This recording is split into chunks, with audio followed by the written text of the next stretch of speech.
코리텐 붐이라고, 사람 이름이에요. 여자 이름. 코리텐 붐. 이분은 네덜란드의 개혁교회 성도였어요. 그런데 이분이 책을 썼어요. 주는 나의 피난처에 나오는 실화예요. 이 네덜란드 사람이었던 이 코리텐 붐이 유대인을 숨겨주었다는 이유 하나만으로 제2차 세계대전 당시에 그 악명 높은 라벤스부르크 여성 수용소에 끌려갔어요. 그런데 얼마나 악명 높은 나치의 감옥이었냐면, 냄새가 여자들인데도 불구하고 냄새가 나서 코를 들를 수 없는,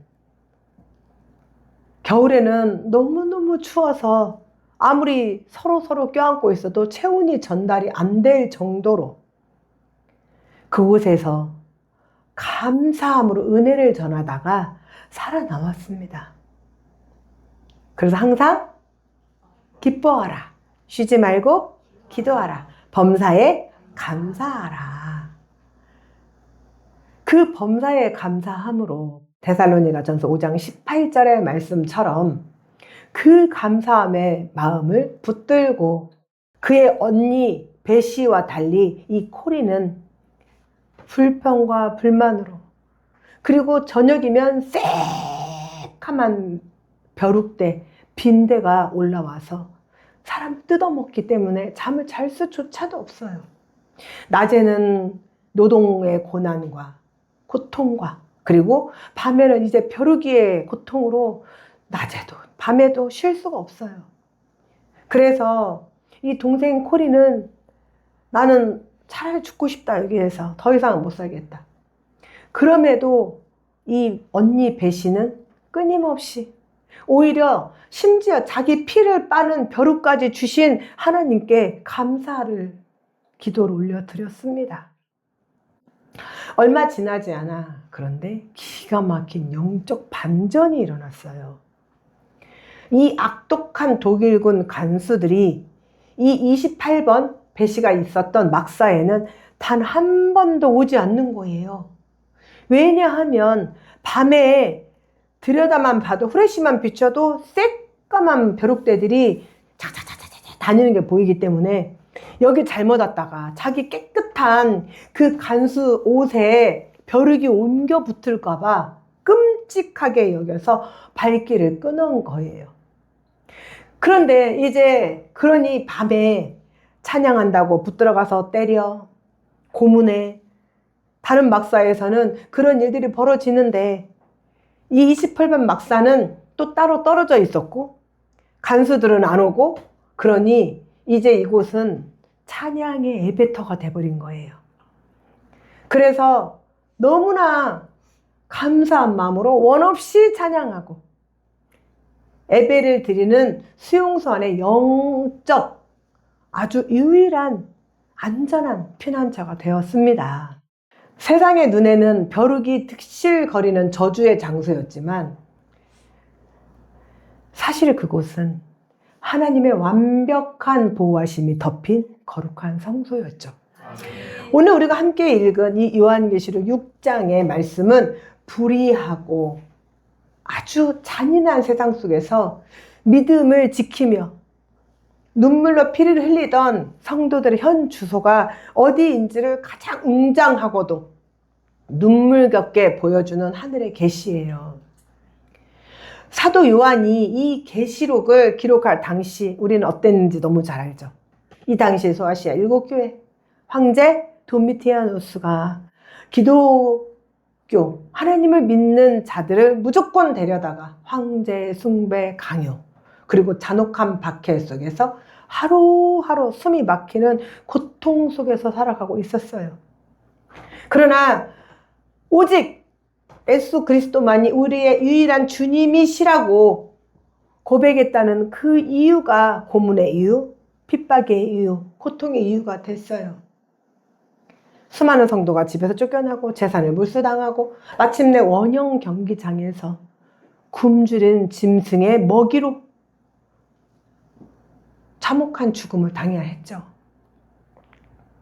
독일군의 이 은밀하고도 서슬퍼런 감옥이었던 이 코리템 분매 28번의 막사처럼 신앙을 지키려다가 처참하게 짓밟힌 성도들은 세상의 그 시선과 역사적 기록을 볼 때 철저하게 패배하고 지워진 무력한 낙오자들에 불과했지만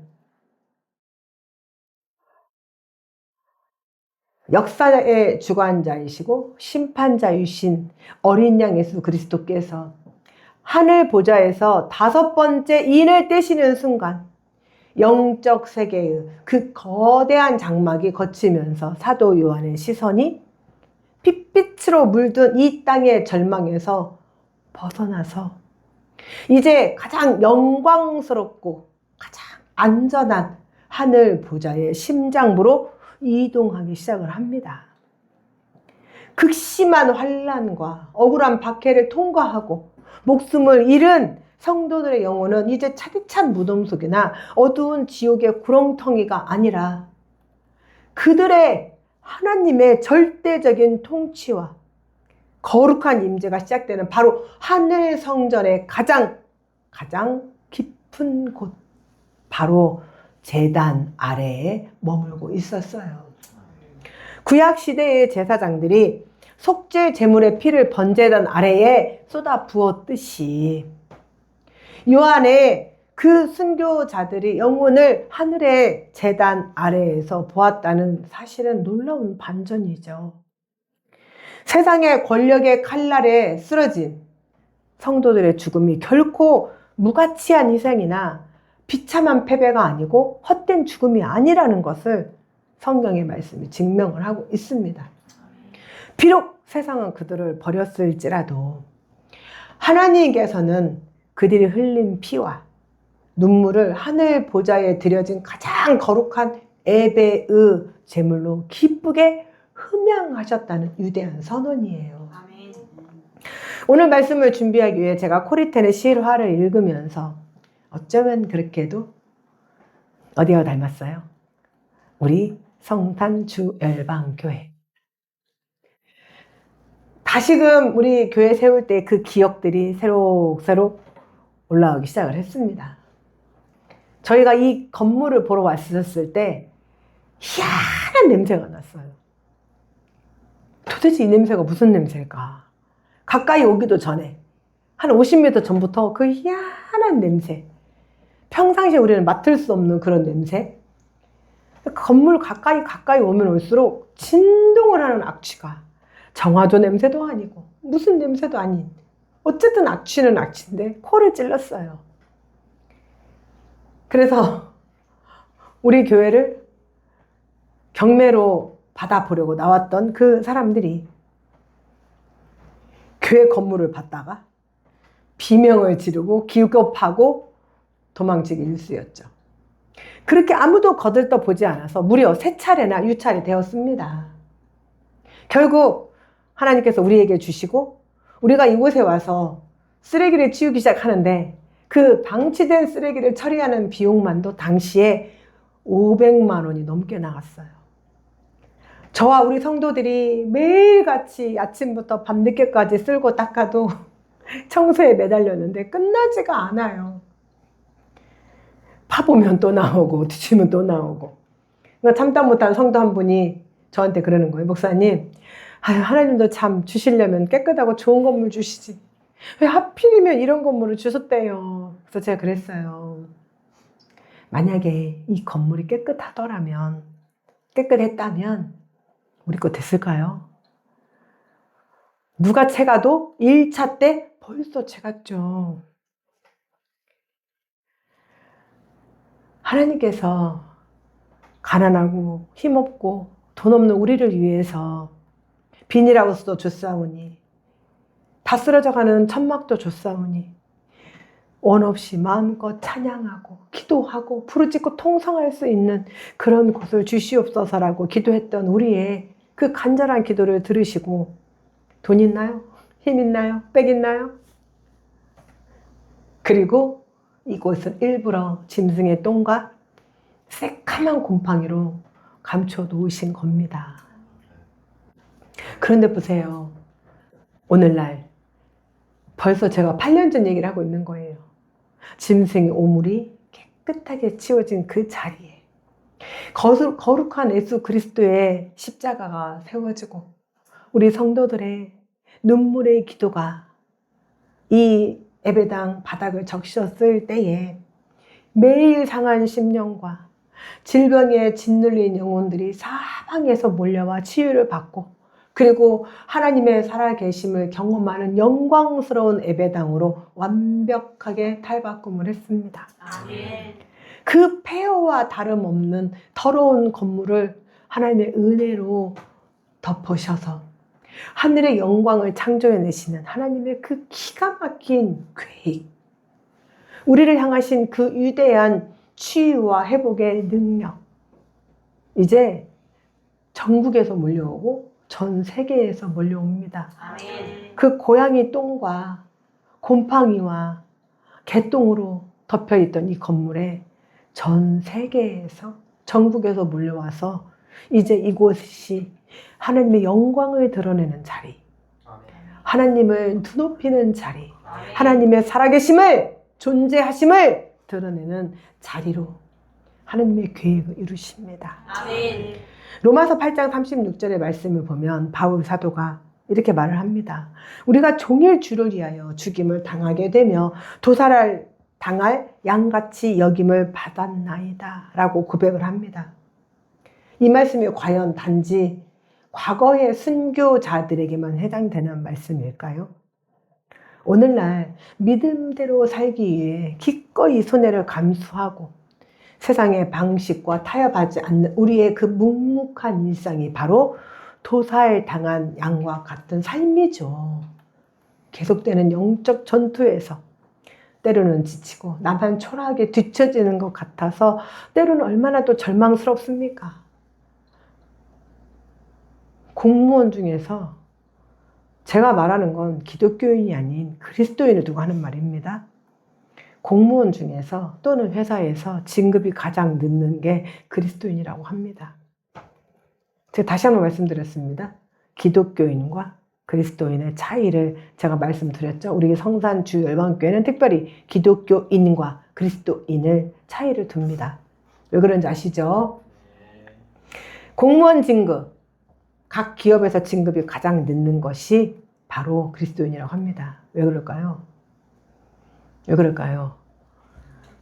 사주는 내 직원이 무엇이 먼저여야 돼요? 회사가 먼저야죠. 기독교인은 회사가 먼저이겠죠. 그런데 그리스도인은 누가 먼저예요? 하나님 먼저예요. 마음에 들까요? 들지 않을까요? 그래서 진급이 늦는 거예요. 그러나 사랑하는 성도 여러분, 세상의 잣대로 여러분들의 삶을 평가한다고 낙심하지 마세요. 결국 마라톤 경주에서 누가 이겼죠? 후루룩 뛰어간 토끼가 이겼나요? 느리게 걸어간 거북이가 이겼나요? 그걸 실제 실험을 했어요. 진짜로. 그런데 거북이하고 토끼하고 딱 났거든요. 토끼가 먼저 뛰어갑니다. 근데 얘가 막 딴짓을 하는 거예요. 거북이는 오직 앞만 보고 가요. 그래서 그 이솝우화가 정말로 그냥 만들어낸 게 아니라 정말 이 동물학적 원리에 의해서 그 이야기가 이솝우화가 만들어졌다는 것을 증명을 했어요. 그래서 사람들이 거북이를 들고 박수를 치고 그랬어요. 늦게 가는 것이 가장 더 빨리 갑니다. 주님 때문에 겪는 일상의 작고 큰 희생들은 무의미한 상실이 아니라 실패가 아니라 예수 그리스도의 십자가 고난에 동참하는 가장 영광스러운 헌신의 자취예요. 세상이 알아주지 않아도. 우리 주님께서는 여러분의 그 고독한 순종을 그 누구보다 깊이 먼저 알아주시죠. 제가 아까 그랬잖아요. 우리 성산주열방교회 여름마다 한 번 하는 세미나의 자격은 중심이 하나님에 있는 사람. 지금 하늘 성전의 제단 아래에 모인 거룩한 그 성도들은 본문 10절 말씀처럼 소리를 높여 부르짖고 있어요. 거룩하고 참되신 대주제여, 땅에 거하는 자들을 심판하여 우리 피를 갚아주지 아니하시기를 어느 때까지 하시려 하나이까. 그리고 부르짖어요.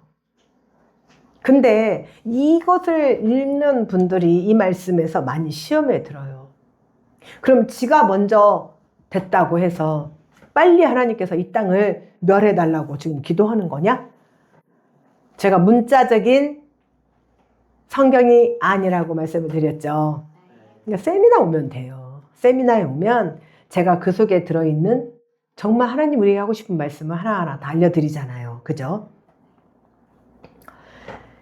이 부르짖음이 결국 개인의 그 사사로운 원한이 아니라, 복수심이 아니라, 그런 옹졸한 마음이 아니라, 불의와 악독이 판을 치고 악인들이 큰 소리 치며 떵떵거리는 그 기막한 역사 속에서 하나님의 온전한 공의와 정의가 이 땅에서 속히 임하기를 목숨을 걸고 갈망하는 성도들의 그 뼈저린 영적 탄원이에요.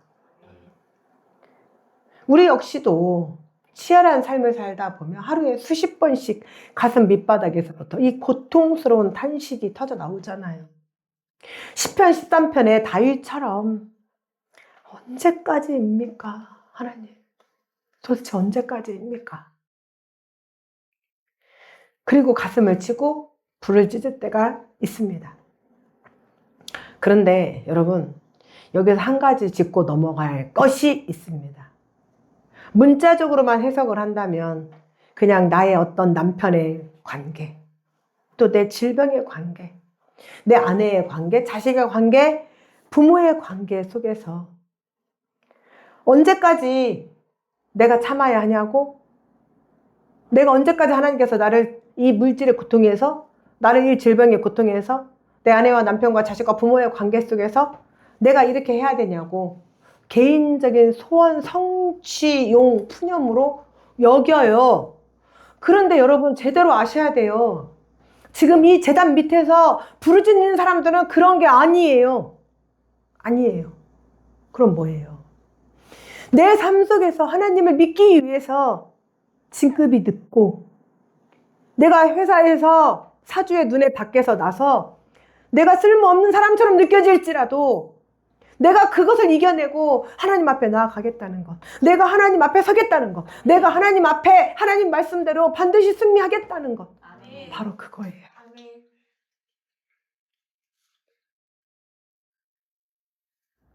때로는 멸시와 핍박 속에서 타협하지 않고 내가 하나님을 향한 믿음과 신앙을 지키기 위해서 마귀와의 싸움을 싸우는 것, 그 힘들게 나아가는 상황을 하나님께 기도했던 사람들이 바로 제단 밑에 있었던 거예요.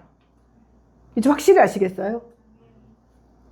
가끔 성경의 말씀에, 기도의 말씀은 붙들고 자기식으로 해석을 해서 이 말도 안 되는 얘기를 자기만 알면 되는데 전파까지 하면 그거 진짜 골치 아픕니다. 이거 해결하기가 힘들어져요.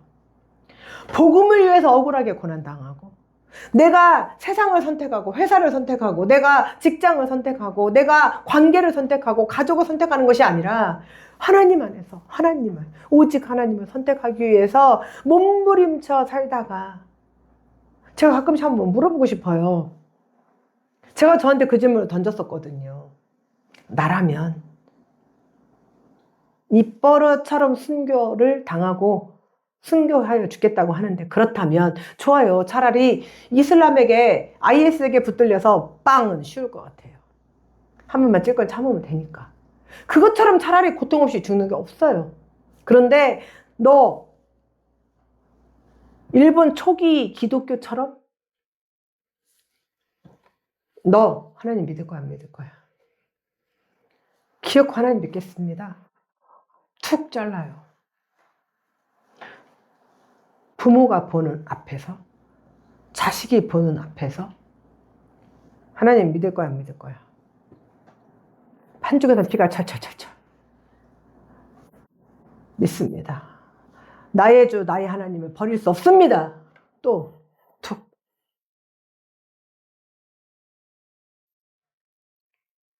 얼마나 내 자식이, 내 부모가 그 형벌을 당하고 있는데 눈도 감을 수 없어요.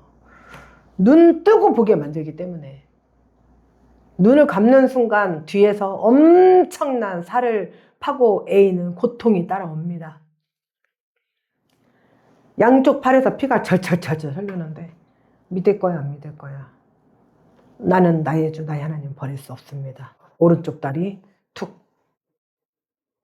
이제 더 이상 못 서 있으니까 이제 누워 있어요. 온몸에서 피가 절절절. 자, 이대로라도 목숨만은 살려주겠다.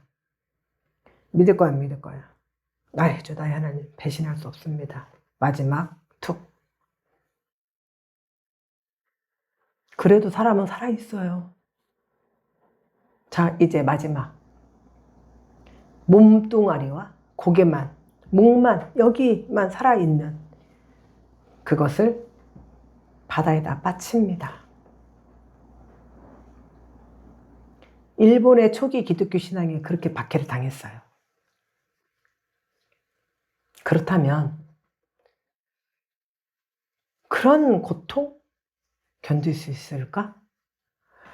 손톱을 하나하나 빼가면서 저녁마다 믿을 거야? 안 믿을 거야? 발톱을 하나하나 빼가면서 그때 내가 과연 배교를 하지 않을 수 있을까? 유독 제가 뼈밖에 없다는 거 다 아시잖아요. 그래서 이 외부의 충격을 못 견뎌요. 다른 사람들은 맞으면 살이, 진규님처럼 살을 맞지만 저는 맞으면 뼈를 맞아요. 그런데 내가 외부의 충격을 못 견디는데 그 고통 당할 수 있을까? 나는 할 수 없어요. 제 맹세합니다. 나는 할 수 없어요. 그러나 성령님이 하게 하시면 합니다. 저요, 하나님 앞에 나서는 것 저는 못하겠다고 했어요. 전 그때도 이미 전 못하겠다고 했어요. 그 고난의 길을 다 보여주시는데 전 못한다고 했어요. 그런데 예수님을 배반할 수가 없어서 기도를 바꿨어요. 성령님이 하게 하시면 저 합니다. 갑니다. 그때 성령님이 탁 때리시니까 분영이 일어났어요. 그리고 왔습니다. 여기까지. 성령님이 여러분 한 분 한 분을 지배하시기를 주님의 이름으로 축원합니다. 아멘. 그렇게 복음을 위해 억울하게 고난당하고 쓰러져간 그 성도들이 불의한 세상 속에서 속히 거룩한 공의가 임하기를 목숨을 걸고 갈망하는 뼈저린 호소가 바로 이 요한계시록 말씀에 그 제단 밑에 있는 성도들이 부르짖는 호소였어요. 그런데 하나님의 복음을 위해 십자가를 지며 흘린 그 눈물과 탄식은 결코 외면하지 않으시고 그들을 하늘 보좌에 무슨 대접? 금대접의 가장 소중한 보석처럼 고스란히 담아두고 계시고 또 그런 성도의 기도는 결코 허공에 흩어지지 않습니다. 제단 아래에서 울부짖는 성도들의 그 애절한 부르짖음에 대하여 우리 주님께서는 당장 하늘에 불을 내려 세상을 심판하시면 속이 후련하겠죠. 그런데 우리 주님은 뜻밖에도 그 떨리는 한 사람 한 사람 얻기 위해 성령의 흰 두루마기를 친히 한 사람씩 덮어줍니다. 그 눈부시게 빛나는 그 흰옷, 단순히 아름다운 의복이 아니라 어린 양 예수 그리스도의 그 십자가 보혈로 모든 죄와 허물을 깨끗하게 씻음받은 그 정결함과 무죄의 징표, 그 흰옷. 최종 재판장이신 여호와 하나님께서 친히 그들에게 옷을 입혀주시며 너희가 바로 진정한 승리자다. 그래서 아까 우리가 코이노니아 시간에 반드시 이렇게 안 맞아가지고 따라하세요. 반드시 승리합시다. 반드시 승리합시다. 이거였던 거예요. 아멘. 제가 코이노니아 시간에 마지막으로 한 번 더 이것은요, 그게 다 성경에 있는 거 갖다 한 거예요. 그때 열심히 하셔요. 그래야 성령님 여러분에게 임하십니다. 아멘. 그리고 주님이 이어서 본문 11절 하반절을 통해서 오늘 이 마지막 시대를 살아가고 있는 우리 성산 주열방교회와 성도들에게 가장 무겁고도 영광스러운 사명을 말씀을 선포하시죠. 아직 잠시 동안 쉬어. 너희의 동무종들과 형제들도 너처럼 죽임을 당해서 그 수가 차기까지 하라는 거예요. 뭐 하나님이 억하심정이 있으신 거예요? 다 어떻게? 하나님의 자녀를 다 그렇게 죽이시겠다는 거예요? 우리가 믿음을 지키기 위해서 이 땅에서 싸우는 그 고통의 문제가 당장 오늘 밤에라도 끝이 나고 가시적인 축복이 임하기를 간절히 바라지만 야속하게도 우리 하나님은 너희와 같이 희생당하고 헌신해야 할 믿음의 형제들의 수가 더 채워져야 한다. 참 악랄한 하나님이신 것 같죠. 성경을 눈으로 보기 때문에 하나님은 어떤 분이 저한테 하나님은 악랄하대요. 그런 불경스러운 말을 입에다 담을 수가 있는 거예요. 문자적으로 보니까. 멈춤과 기다림. 사방이 막힌 것 같은 이 지연된 응답 이면에는 하나님이 우리 인간의 생각으로는 도저히 증명할 수 없는 하나님의 그 터질 듯한 사랑과 구원을 하시고자 하는 주님의 주권이 숨겨져 있다는 거예요. 베드로서 3장 9절의 말씀에 주님의 약속이 어떤 이들이 생각하는 것 같이 더딘 것이 아니요 오직 우리를 대하여 오래 참으사 아무도 멸망하지 아니하고 다 회개하기에 이르기를 원하시는 마음이에요. 아멘. 답이 나와 있잖아요. 이렇게 우리 이번에 세미나 하면서 특별히 우리가 깜짝 놀랐던 것은 신약에 완성된 성취의 말씀이 구약에 이미 다 있잖아. 다. 그 제가 다 찾아서 밝혀서 들려드렸잖아요. 너무너무 놀랍잖아요. 그죠? 우리는 10개월에 걸쳐서 미리 예수행전을 예습을 했어요. 그런데 어떤 사람들은 그랬을 거예요. 그거 요약해서 세미나 할 거다. 착각도 그런 착각이 없죠. 저를 아시는 분들은 절대 그렇게 저를 오판하지 않으시죠. 저를 갈아서라도 다시 하죠. 이번에 세미나 들으신 분들은 다 놀라셨죠? 그리고 너무너무 영적인 은혜를 받으셨죠? 하나님의 최종적인 심판이 미루어지고 현실의 고난이 연장되는 것은 지옥의 그 영원한 형벌을 피할 수 없는 내 사랑하는 남편, 내 사랑하는 아내, 내 사랑하는 자녀, 내 사랑하는 부모, 내 친구, 내 이웃들, 그들이 복음을 듣지 못해 죽어가는 저 세상의 직장 동료들 단 한 사람이라도 더 건져내기 위해서 그 독생자 예수 그리스도의 피눈물 나는 인내로 참고 계시는 저 십자가의 극한 사랑이란 말입니다. 그래서 히브리서 11장 40절에 이렇게 말씀을 하셨잖아요. 장엄하게. 하나님께서는 이 우주적인 거대한 구원의 역사를 완성하시기 위해 창세 전부터 정해놓으신 거룩한 헌신과 눈물의 충만한 수를 가지고 계시잖아요. 충만한 수.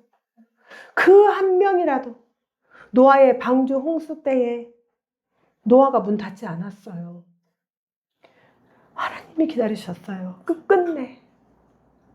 한 명도 없으면 안 올까 봐 노아의 가족들을 세워놨어요. 기다려도 시간이 이제 임박하자 노아의 가족들 들여보내고 그리고 하나님의 손수 문을 닫으셨어요. 끝없이 기다리고 계시는 하나님. 내 새끼들을, 내 자식을 희생을 시키는 한이 있더라도 저 세상에 하나님을 믿지 않고 우상의 마귀의 지금 종으로 있는 그들을 구원하시려고 그 기다리신 하나님의 마음. 그래서 바울이 골로새서 1장 24절에 이렇게 고백을 합니다. 그리스도의 남은 고난, 그 신비, 구원의 문이 닫히기 전에 그 거룩한 분량의 마지막 빈자리를 채울 영광스러운 십자가 동역자로 하나님은 수많은 사람 중에 지금 이 시대를 살아갈 또 저와 여러분들을 정확하게 지명하시고 그리고 이 성산 주 열방교회로 불러 모아 주신 줄을 믿으시기 바랍니다. 그런데도 I don't know? 나는 몰라 하십시오. 잡지 않아요. 오는 사람 막지 않아요. 제가 오늘 우리 교육자들 회의할 때 잠시 이야기했어요. 이스라엘이 출애굽할 때에 온갖 잡족들이 다 따라 나왔고 다 그들이 따라 나왔어요. 그런데 결국에는 따라오면 뭐합니까? 하나님 앞에 있으면 뭐합니까? 내 교만, 내 오만, 내 생각이 완전히 사로잡고 예전에 섬겼던 그 우상을 버리지 못하고 조상의 영을 버리지 못하고 지금 현재도 마귀에게 붙들려가지고 이게 참인지 그릇인지 판단조차도 못하고 그런 자들 얼마나 불쌍합니까? 참인지 그릇인지를 파악을 못하면 이미 나를 마귀가 잡고 있다는 걸 아셔야 해요. 그래서 가나안 땅 앞에까지도 왔어요. 그런데 회개하지 않고 하나님 앞에만 서 있으면 다가 아니라는 것을 하나님께서 신명기 2장 15절 말씀에 정확하게 말씀을 하시죠. 여호와께서 손으로 그들을 치사 장막 중에서 멸하신 고로 다 멸하셨느니라. 왜 광야가 40년 동안 돌린 줄 아세요? 하나님이 신명기 말씀 앞에서에는 내가 그들을 시험하려고 했다고 말씀을 하셨지만 그 마음의 또 그 깊이에는 그 시험이 언제 회개할 거냐 이 말이에요. 언제 진정을 하나님 믿을 거냐? 언제까지 너희가 마당만 받고 다니는 기독교인이 될 거냐? 언제 도대체 하나님의 중심에 모시고 살아가는 그리스도인이 될 거냐라고 하나님 지금 말씀하고 계시는 것입니다. 기회를 주고 시간을 줘도 못 돌아오면 결국 하나님께서 손을 들어서 그들을 쳐버리셔요. 진멸하십니다. 무서운 줄 아셔야 합니다. 사랑하는 성도 여러분, 우리가 복음을 위해 치르는 대가와 고난은 결코 무의미하지 않아요.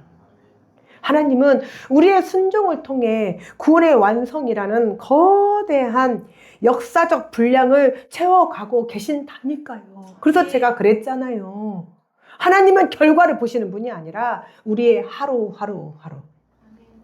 그 세상의 거친 풍파 속에서 우리의 진짜 위치를 정확히 보시고 계시고 아신다니까요. 너의 오늘 하루는 어땠니? 너의 어제 하루는 어땠니?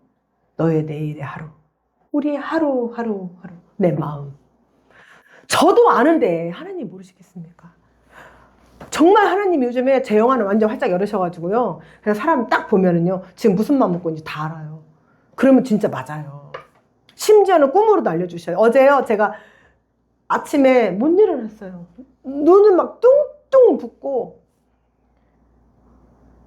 어떻게 막 제가 할 수가 없는 거예요.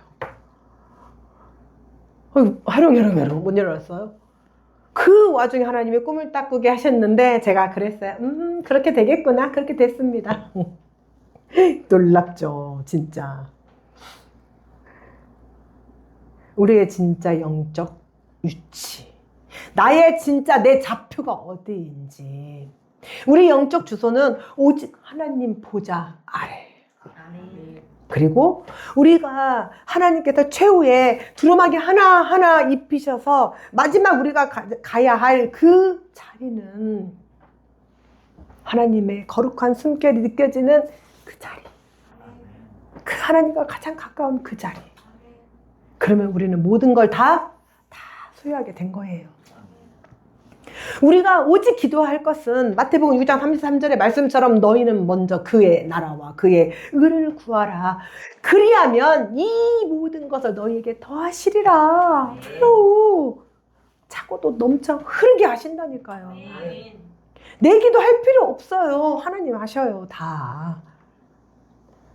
내 개인의 소원, 안위만을 구하는 자리가 아니라 하나님의 나라와 의를 위해서 믿음의 선한 싸움을 싸울 때에 우리의 모든 쓸 것과 삶의 필요를 친히 아시고 가장 좋은 것으로 완벽하게 채워주시는 하나님. 그 수가 차기까지 주님께서 정하신 때가 이르기까지 우리는 헛된 세상과 타협하거나 뒤로 물러설 수 없어요. 아멘. 온 우주의 그 통제권을 꽉 쥐고 계신 분이 바로 어린 양 예수 그리스도. 그분만 신뢰하십시오. 아멘. 천국은 침노하는 자의 것입니다. 아멘. 가만히 있는다고 천국이 오지 않아요. 내가 쟁취해야 합니다. 아멘. 특식을 만들어 놓고 오라고 저요. 4시간 4시간 반도 못 자요. 그 말씀 다 만드니라고. 머릿속에 있는 거 다 정리하고 자료 찾아서 더 집어넣고 하니라고. 근데도 안 와. No problem. 어쩌겠어요. 얼마나 제가 또 그래요. 답 없어요. 그냥 그걸로 끝나는 거예요.